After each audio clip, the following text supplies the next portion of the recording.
दोस्तों आज की इस वीडियो में हम लाभ और हानि से संबंधित एक और मोस्ट इंपॉर्टेंट क्वेश्चन यानी उस तरह का क्वेश्चन जिस तरह के क्वेश्चन एग्जाम में अधिकतर पूछे जाते हैं और ऐसे ही प्रश्न पूछे जा रहे हैं। ये 2021 में पूछा हुआ क्वेश्चन है। एक ऐसे तरीके से सॉल्व करना सीखेंगे कि आप एक ही लाइन में इस प्रश्न को सॉल्व कर लोगे। इससे पहले भी हम 130 प्लस महत्वपूर्ण प्रश्नों को पढ़ चुके हैं जो प्रॉफिट एंड लॉस से संबंधित है। वो आप हमारे चैनल की प्लेलिस्ट पर जाकर देख सकते हो।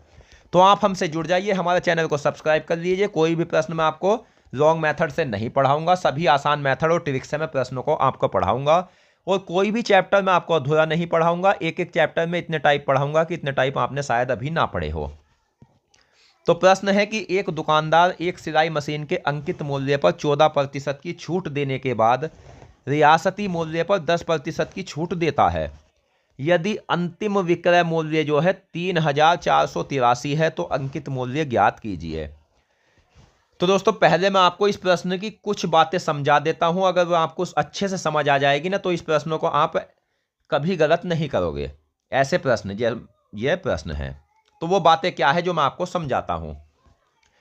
पहली बात तो यह है कि अंकित मूल्य जो होता है वो होता है MRP। जैसे आपने कोई वस्तु खरीदी होगी, दुकान पर गए होंगे तो आपको रेट पड़ा हुआ मिलेगा। मान लेते हैं 100 रुपये रेट पड़ा हुआ है। तो ये क्या होता है, ये होता है MRP। और MRP पर अधिकतर आपको छूट भी दी जाती है। तो ऐसा तो है नहीं कि छूट देने के बाद दुकानदार को नुकसान आ गया होगा। तो दोस्तों MRP पर दुकानदार को नुकसान नहीं होता है। नुकसान MRP पर जब होगा जब ज़्यादा ही छूट दे देगा। तो अब क्या कहता है ये कि एक दुकानदार सिलाई मशीन के अंकित मूल्य पर 14% की छूट देता है। तो 100 रुपए की कोई उसकी वस्तु आई हुई थी। अब उसने क्या किया, 14% की छूट दे दी। तो वस्तु कितने की बेची गई है, 86 रुपए की। यहां तक आपको बात समझ में आ गई होगी। लेकिन अब आगे और बढ़ा तो ये जो 86 रुपए मूल्य आया है इस पर क्या किया इसने कि 10% की छूट और दे दी। ठीक है दोस्तों, तो 10% की जब और छूट देगा तो 86 से और पैसे घट जाएंगे। ठीक है, ये घटने के बाद जो बने हैं ना पैसे, वो कितने बने हैं, तो वो बने हैं 3,483। ठीक है, तो यहां मैं जो आपको कहा था कि मैं आपको कुछ बातें समझाऊंगा, तो समझाने वाली बात जो है वो ये है कि MRP जो आता है ना वो विक्रय मूल्य से पहले आता है। ठीक है, जैसे कोई कंपनी ने वस्तु बनाई है उस पर रेट डाल दिया है MRP। ठीक है, यहां MRP डल गया तो इसके बाद जो है वस्तु बिकेगी तो विक्रय मूल्य बाद में आएगा। या कोई व्यक्ति इसे खरीद कर लाएगा तो क्रय मूल्य बाद में आएगा। तो बस दोस्तों यही आपको समझना है। अगर आप क्रय मूल्य से MRP पर जाओगे या विक्रय मूल्य से MRP पर जाओगे, तो मैं आपको कई वीडियो में अपनी बता चुका हूं कि जहां आपको एक मान दिया होगा, जैसे इसमें एक मान दिया है और बाद में प्रतिशत दी होगी, तो आपको जो प्रश्न सॉल्व करना है वो मान को पकड़ के करना है। जैसे हमारा ये मान आ गया 3,483। अब हमें क्या करना है, यह है विक्रय मूल्य। तो विक्रय मूल्य से हम पीछे की ओर जाओगे जब जाकर अंकित मूल्य निकलेगा। तो पीछे अगर जाओगे तो 100 ऊपर आएगा, प्रतिशत नीचे आएगी। तो प्रतिशत कितनी है, 10% छूट है तो 90 बचेगा। आगे बढ़ते हैं, 100 ऊपर आएगा, 14% छूट है तो 86। यानी लाभ हानि में क्या करते हैं कि अगर छूट दी जाती है ना तो 100 माइनस करेंगे और वृद्धि होगी तो 100 प्लस करेंगे। उसी प्रकार अगर लाभ होगा 100 प्लस करेंगे, हानि होगी तो 100 माइनस करेंगे। ये अब हम काट लेते हैं, 0 से 0 कट जाएगा। 9 से काट लेते हैं,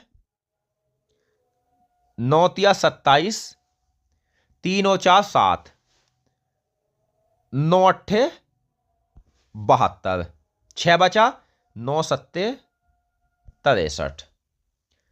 ठीक है, अब ये हम काट लेते हैं, 2 पंजे 10, 2 चौक 8, 2 तिया 6, 43। तो 43 से दोस्तों हम किसे काटेंगे, 387 को। ये कितने बार कटेगा, तो ये कटेगा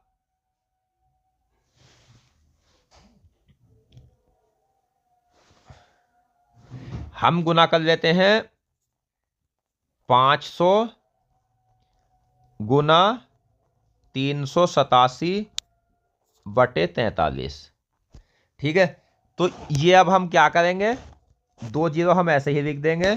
5 सत्ते 35 का 5, 5 अट्ठे 40, 3 43, 5 या 15 और 4 19।